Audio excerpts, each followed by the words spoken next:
नमस्कार मंडळी. आज आयतवार असल्यामुळे पप्पाने आणल्याने होते मासे असल्या कारणामुळे मी काय घरात जेवले येत नाही, त्याच्यामुळे संध्याकाळी गेले खाली 4 वाजता आणि आणले 2 मॅगीची पाकिट. ते नंतर मॅगी केल्यानंतर ते खाऊन घेतलं. मॅगी तर खाली आणि त्याच्यानंतर बाहेर येऊन बसलेलो आहे तर बाहेरचा नजारा बघा काय झालो. मस्तपैकी पांढरे पांढरे ढग गेले, एकदम भारीच वाटत होता बघू.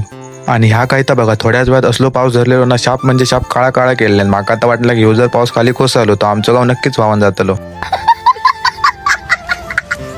आणि शेवटी होचा तास झाला. थोड्याच वेळात एवढं जोरदार पाऊस लागलो ना की बघा तुम्हीच काय केल्यानंतर.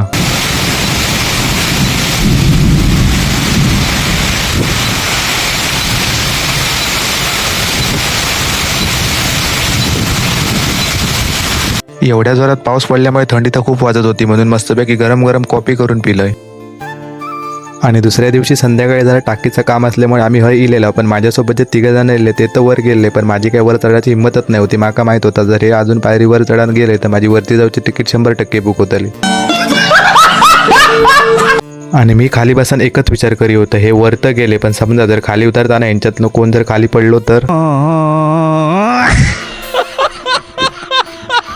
ह्यांचा वर काम होता फक्त 5 मिनिटाचा आणि हे एवढा उशीर वर काय करीत होता त्यांचा त्यांकाच माहीत. शेवटी थोड्या वेळाने 3 जण उतरले खाली. आणि आता एवढ्या कष्टाचं काम केलं त्याच्यामुळे लागलेले भूक, म्हणून म्हटलं चला आता काहीतरी बाहेर जाऊया. म्हणून देवगडात दिलेला मेन्यू कार्डवर बघला आणि चिल्ली राईस मागवला. थोड्याच वेळात चिल्ली राईस आपल्या समोर इलेला त्या खाल्ला आणि मग रात्री गेला घरात.